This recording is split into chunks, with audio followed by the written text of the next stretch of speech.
ตัวนี้น้องจะเอาปลาก่อนเป็นยังไงเรียบร้อยเวลาไปน้องก็ก้มตลอดไม่มีอะไรทุกคนเลยหอมนี่เป็นยังไงมาสีม่านหรือประมาณบึดโอ้มันออกเลยบ่ฮะปลาออกเลย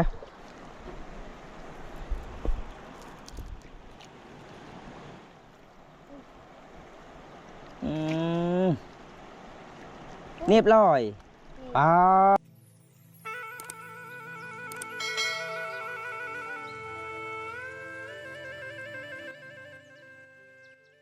สบายดีแล้วก็สวัสดีเด้อทุกคนสบายดีมื้อนี้บรรยากาศยามแรงๆบอมตาสิพาทุกคนได้ครับชมมื้อนี้ไล่ลาปลาคือเก่าไปกับสาวสุกทุกคนน้องสุกสาวลาวพามังกรเพิ่นไล่ลาปลาเก่งในทุกคนในช่วงนี้เพราะว่าบ้านสาวสุกเขาเจ้าก็ไล่ลาแบบละลายคนมื้อนี้บอมตาก็สิไปเบิ่งวิถีชีวิตน้องคือเก่าทุกคนเนี่ยก็สิมานหรือบ่ก็เหงื่อเฮาก็ห้ำคือเก่าเลยทุกคนตอนนี้น้องสาวเพิ่นกำลังสิพายเรือก่อนทุกคนพูดเขาก็สิเลาะไตพี่น้องมื้อนี้พี่น้องมันสิมานหรือบ่ทุกคนไปจนกันเลยอันนี้คือธรรมศาสตร์อยู่ที่เซละนองเลยทุกคนเห็นบ่ธรรมศาสตร์มวลลายเลยพี่น้องเพราะว่ามันก็สิเริ่มมืดๆพอทางพุ่นเขาเจ้าก็จุดให้บ่โอ้ควันไผ่ตอดๆเลยพี่น้องเลยทางนั้นพี่น้องเห็นบ่เพราะว่าเขาเจ้าจุดให้ใต้ผู้มันละว่าไม่ไผ่มันลามป่าเลยก็เลยมันกำลังไหม้ทุกคนเลยอยู่ในป่าสาพี่น้องเห็นบ่มันแตกเลยการมันฮอนลายเพราะว่าช่วงนี้ก็เจ้าก็จุดให้จุดส่วนเอาตอนนี้น้องสาวสุกเพิ่นสิพายเรือเด้เพิ่นพายเรือนี่เก่งหาปลาก็เก่งตึกเบ็ดก็เก่งเลยทุกคนเลยสอนปลาขยองก็เก่งเอาทุกคนตอนนี้น้องสาวเพิ่นก็สิผสมเหยื่อคือเก่าสบายดี MC ในสาวสุกโดยสบายดีตอนนี้ไปเอายัง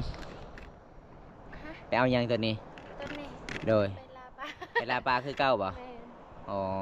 โดนเลยเนาะบ่ได้ไปหากินเนาะเอามื้อนี้น้องก็สิได้ลาปลาคือเก่าเพิ่นว่าจัดให้ตามคำขอ FC คนหนึ่งอยากเบิ่งวิถีชีวิตน้องไล่ลาปลาอายุ15 ปีเก่งหลายแม่นเด้อทุกคนเลยมื้อนี้ก็ไปเบิ่งครับชมน้องกันเด้อทุกคน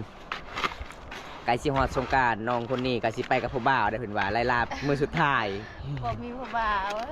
บ่มีผู้บ่าวไปบ่บ่มีคู่ไปแม่นอ๋อแสดงว่าปีนี้ครับบ่มีคู่ก็บ่ได้ไปอ๋อมีเงินกับใครแน่อ๋อตอนนี้ก็บ่มีเงินเอาคันเวลาสงกรานต์นี่คันบ่มีคู่นี่อายหมู่บ่เฮาไปบ่แม่นอ๋อต้องมีคู่อ๋อแสดงว่าตัวนี้ต้องการคู่อยากไปนำทุกคนบ่ได้ยังโสดก็คือพาสาวสุกไปเที่ยวเด้อทุกคนใกล้สิฮอดสงกรานต์เพิ่นว่าขาดคู่แล้วตอนนี้ใกล้สิฮอดสงกรานต์ไปเที่ยวแกงลีนเด้อวันที่ใดบ้านเฮาเปิดลินน่ะโอ้โหคือกันบ่มื้อนี้วันที่หยังที่9อีกยัน32มื้อได้จึงฮอดสงกรานต์ไปทุกคนตอนนี้น้องกับผสมเหยื่อมาเรียบร้อยเอาไปเอาปลาส่วนล่าสุดเมื่อช่วงนี้มีปลาน้อยบ่ปลาใหญ่บ่มีบ่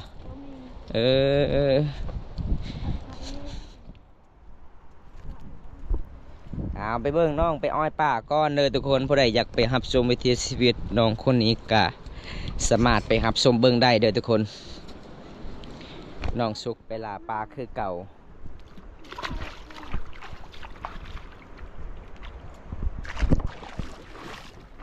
การห่อนเลยห่อนในหลีทุกคนเลยโอ้น้ำเริ่มบกแล้วจุดนี้เนาะปกติมันจะมีน้ำลายได้เท่านี้เลยบอนเฮาไปเอาป่าตะกี้น้ำเริ่มแห้งลายเลยทุกคนแล้วนี่ก็คือน้องก็สิอ้อยเลยป่าอยู่บ่จะอ้อยห่วยน้อยๆแบบนี้นะน่าสิบ่มีป่าเดี๋ยวสะสุกเลย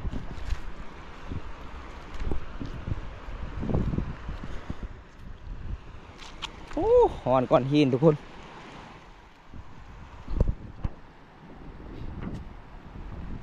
นี่เด้เอาไหมนี่นะ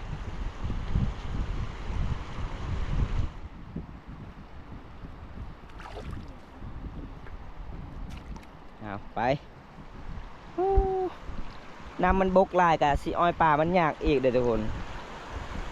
ขันน้ำใหญ่นี่ใครนี่น้ำมันบกเริ่มบกแห้งลายเลยพอช่วงนี้ใกล้สิฮอดเดือน5แล้วพี่น้องเดือน4แล้ววันที่เก่า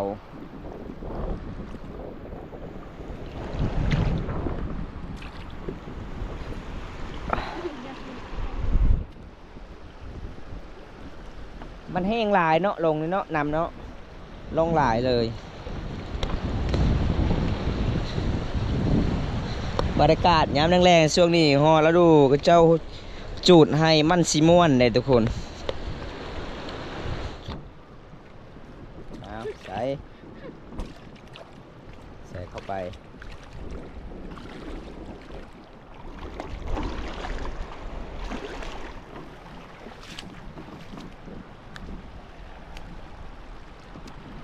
อู้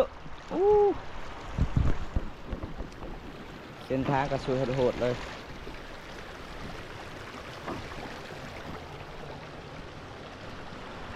นี่ได้บ่เอาดิบ่งามเด้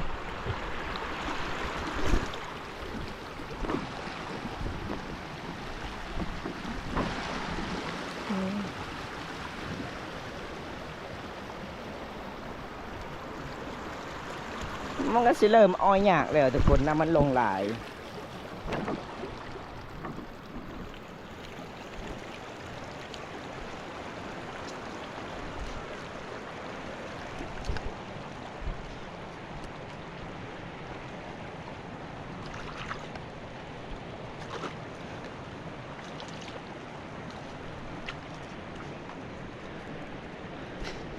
ชุดก้อนบอลตาไปเอาปลากระสอสุกจุดนี้มันกะนำเริ่มลายเลยทุกคนอันนี้มันกะเริ่มแห้งลายลงลายก็เลยเอาปลามันกะชิ้นยักเนี่ยกลับไปเบิ่งน้ำกันทุกคนมักสิได้หรือบ่หอมนี่เกือบเป็นเดือนแล้วบ่ได้ไปหาปลาแบบนี้เลยทุกคน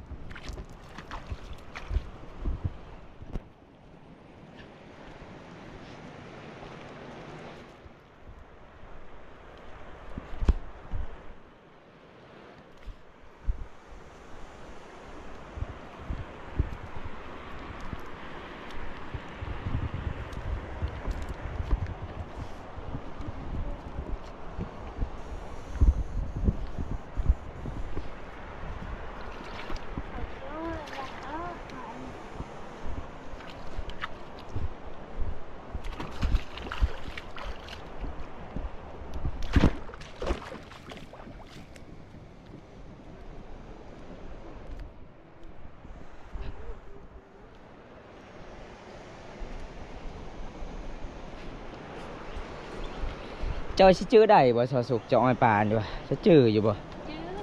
โอ้น้ำมันลงหลายเลยน่าสิประมาณละทุกคนมื้อนี้ทุกคนกะเบิ่งน้ำกันพี่น้องเอ้ยม่านประมาณก็ต้องจัดให้ตามคำขอ FC จากพังไทยอย่าเบิ่งวิถีชีวิตน้องสุกหากินก็เลยสิพาน้องหากินแบบโบราณคือเก่าไล่ลาปลาคือเก่าบรรยากาศยามแรงๆเลยทุกคน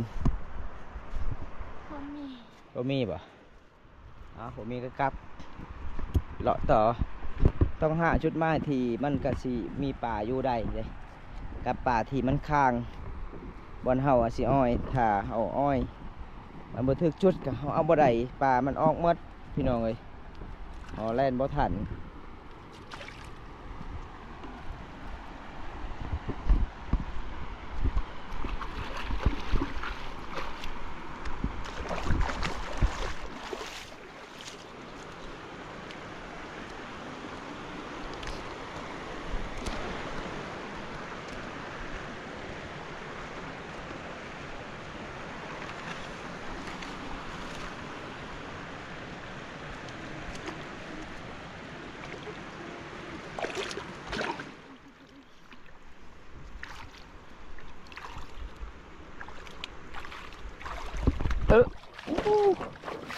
น้ำลึกอีหลี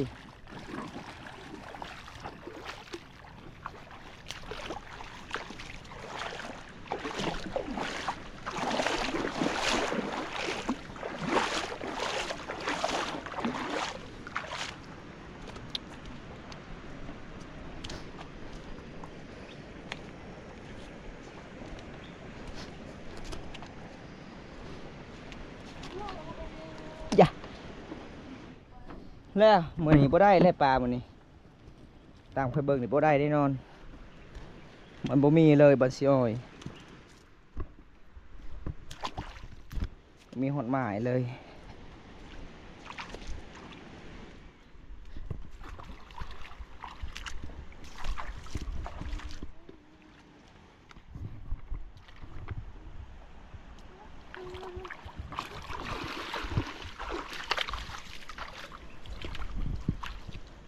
นี่เด้สุมันยังคือบ่อ้อยอยู่นี่งามเด้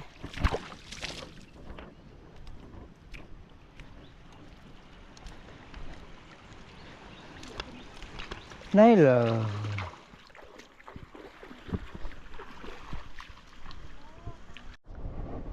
เป็นยังไงสาวสุกเรียกอะไรวะ แม่น ตอนนี้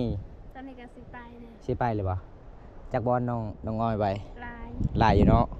ไปทุกคนไปบนน้ำกันเลยทุกคนมาให้บัมตาถือคุบ่มาทุกคนบัมตากัน ประมาณบ่ฮู้กัน อืม บ่เบิ่งกัน ถ่ายประมาณกระลาบแล้วเนาะมื้อนี้เนาะ แม่น ไปทุกคนมาดูน้ำกันเลยทุกคนเลยถ่ายประมาณก็คือบัมตากับสินุ่งเสื้อแดงมื้อนี้เลยมันสิมาหรือบ่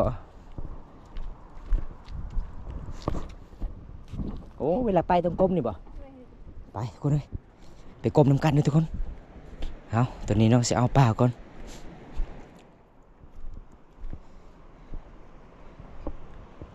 เป็นยังไงเรียบร้อยฮะปลาอยู่บ่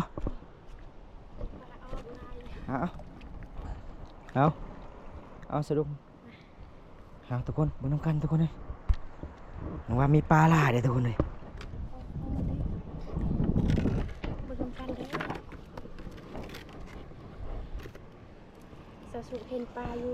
ปลาอยู่บ่อยู่เห็นนะ ปลา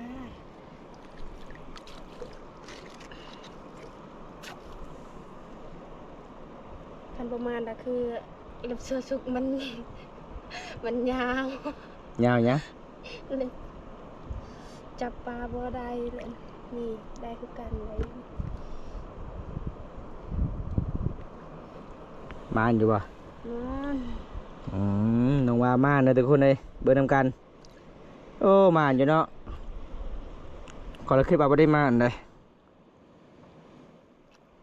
ยังป่ามันมักเข้าอยู่ในตีนเจ้าเนาะป่าเลยเนาะมันจักโตเลย สี่ตัว 4 โตแล้วโอ้ขอเราขึ้นมาบ่มาเนอะทุกคนม่านปลาหน่อยมีแต่ปลา ช่วงนี้ปลาใหญ่แบบนี้ มีแต่ปลาหน่อยปลาจัดเนาะได้เนาะ ปลาใหญ่กับมีส่วนแต่เขาปลาบริเข้ากัน นี่กระโดดเลยเด้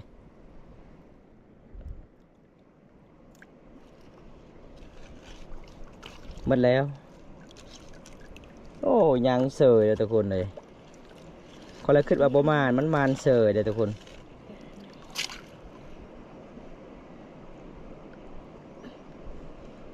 กำลังกรอบเป็นเพลงนี่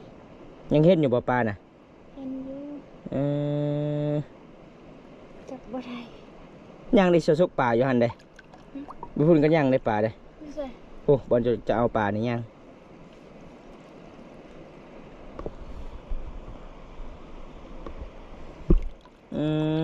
งามตัวน้อยๆเลยทุกคนเลย แม่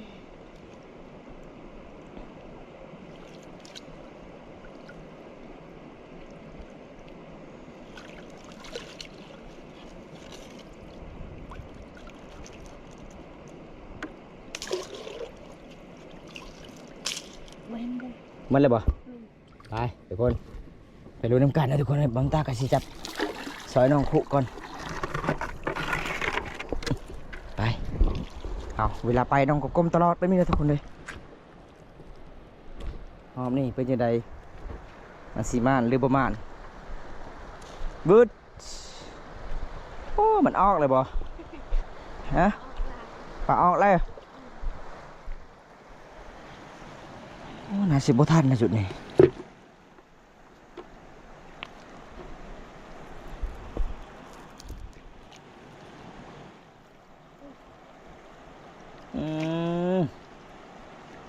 เรียบร้อยปลาเบิ่ง นี่ โอ้ม่านเซยเด้อทุกคนเลยแป๊บเดียวโอ้แป๊บเดียวมันก็ม่านอยู่พี่2 ไม้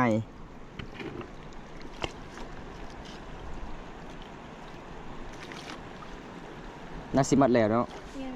ยังอยู่บ่เริ่มใหญ่เลยมือนี้เริ่มใหญ่เลยได้ปลา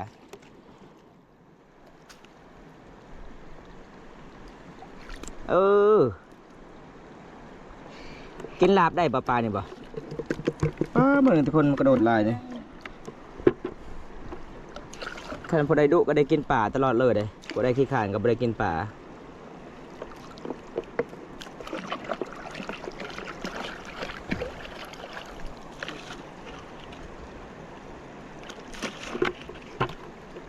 บัดแล้ว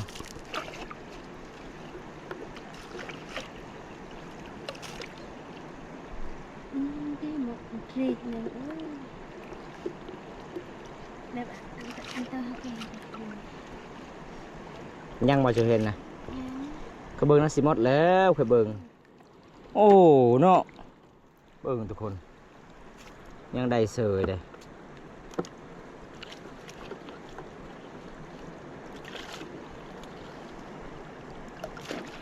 เอาหอมนี่มานอยู่ไปทุกคนเบิ่งไม้ที่3เป็นจังไดไม้ที่3บาทนี่บ่มีเลยโอ้บ่เห็นเลยทุกคนเอาไม้ที่4บาทนี้เป็นจังได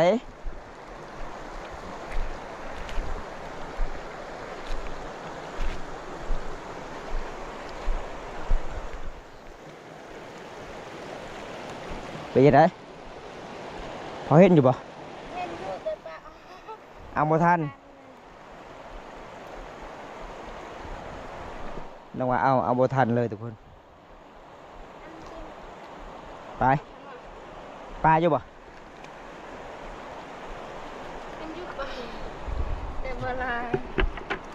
เอายากเนาะปลาโบราณเนาะปลายังเนี่ยเอาไหมเอาบ่มันเป็นยังไงทุกคนนี่ปลายังนี่ทุกคนเลยมันมาได้เลยทุกคนนี่ปลากระเตาะบ่นี่บ่มันครบเหรอบ่ปล่อยเนาะปล่อยคืนสู่ธรรมศาสตร์ทุกคนเลยเด้อปล่อยซะมันไปไปต่อบัดนี้ทุกคนเลยก็เบิ่งมาลุ้นนำกัน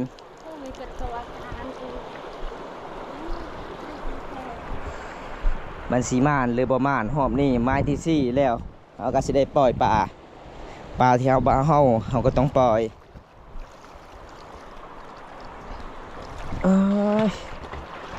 เส้นทางนี่ทุกคนเลย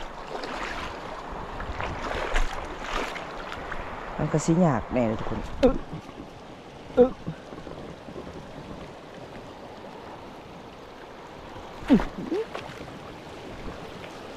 เรียบร้อยไปจะได้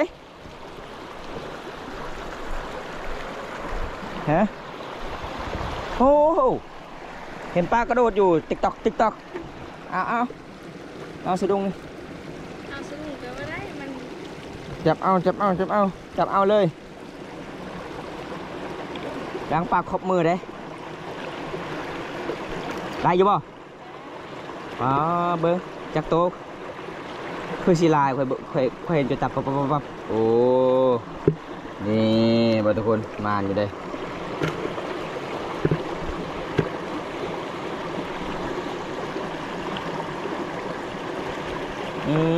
มาเนาะจะใช้น้ำเนี่ยอยู่นี่ใช้น้ำอยู่นี่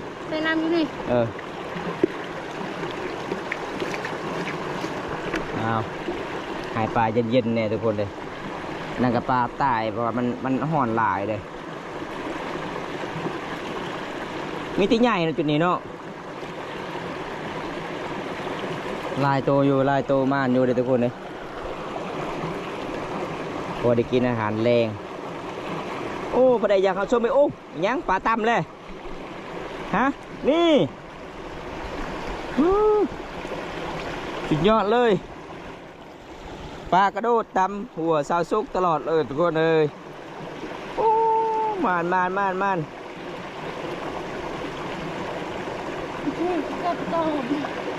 ายอยู่บ่จับอะไรโอ้พี่มีแต่ตัวบางอีกใหญ่เลยทุกคนนี่ยังปลาเรียบร้อยว้าวมาเอายาซะปล่อยเลย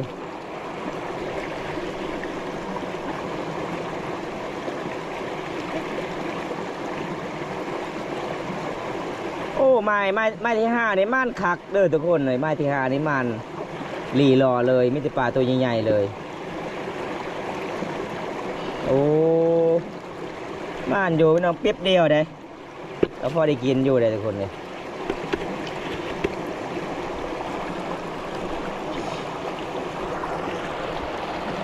ผู้ใดอยากไปเบิ่งวิถีชีวิตชาวสุขก็มาได้เด้อทุกคน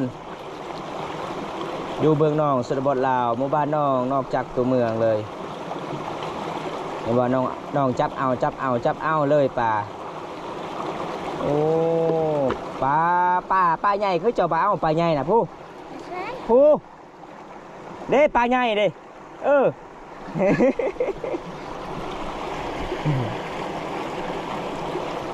ยังล่าเด้สุกยังล่าเด้ก็เห็นปลาตามตลอดเลยเธอนี่เอาเห็นปลาตำสะดุ้งเจ้าตลอดเลยปลาตำน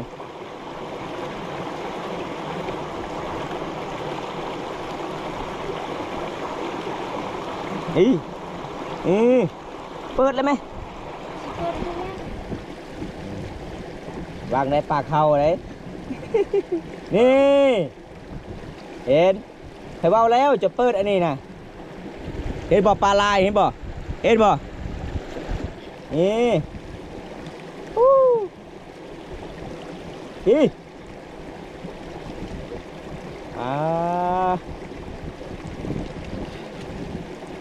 ลายดีพี่น้องจุดนี้เลยทุกคน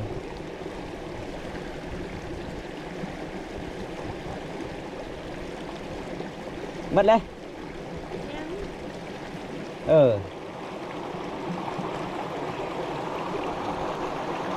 ออกแล้วทางนั้นน้องว่ามีปลาหลายอยู่ไซส์ปลานะเบิ่งจับไหมจะจับไหมหยุดลุมนะเห็นปลาลายเลยปลาเนี่ยจับปุ้งเอากินเด็ดไหม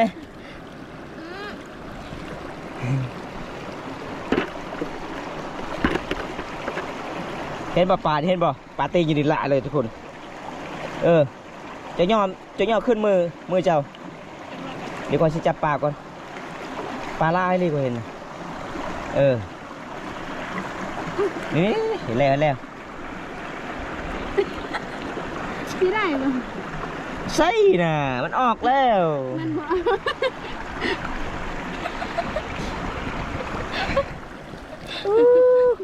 จับบ่ทันซ้ำ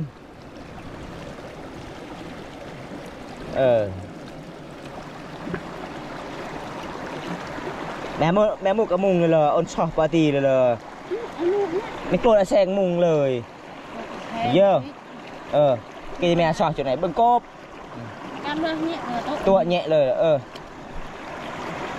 อันเดียวเนี่ยแต่เบิ้งเลยอันชอบแงะปนไหนเลยกาเลยเยอะให้ปลาขึ้นอยู่นี่มัดรถนะปลาขึ้นนี่เลยอันนี้ดิปลาออกไล่เจ้าโอ้นี่ได้เลย1 โตเนี่ยทุกคนโอ้ครับแป๊บเดียวได้ลายเลยทุกคนนี่ป่ะยังหลังไปยาเอาบ่ได้เอายากเลยปลาใหญ่แค่นี้เอายาก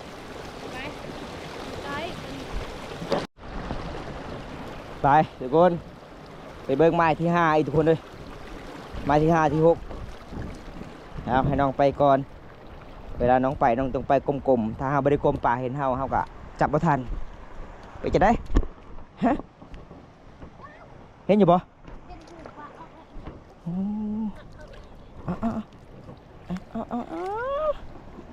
สะดุ้งนี่สะดุ้งสะดุ้งสะดุ้งมาตักมันเข้าลายเลยเนาะห้ามเขาอ่อยจนหมดนี่มันออกแล้วสอนก็ได้แล้วบัดนี่ได้จะมันโตเอาคอยซ้อน2 โตแล้ว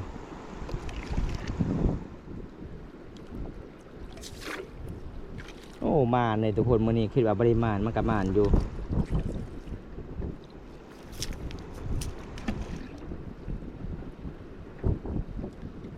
โอ้มานอยู่เนาะถ้าเบิ่งคือบ่มีป่าเลยไม่มีป่าเลยอ๋อไผ่ลามผาพี่น้องเอ้ยเสียงดังตุกตากตุกตากเขาจุดให้ลามเบิดแถวนี้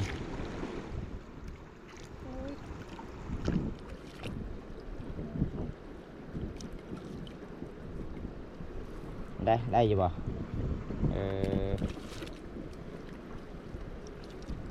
นี่เบิ่งทุกคนเบิ่งโอ้3 ตัวเลยเนาะ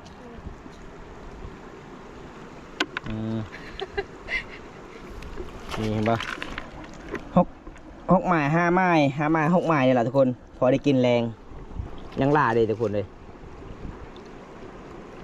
จะแล้วพอดีแล้วไปเอายากเลยเอาบ่ได้แล้ว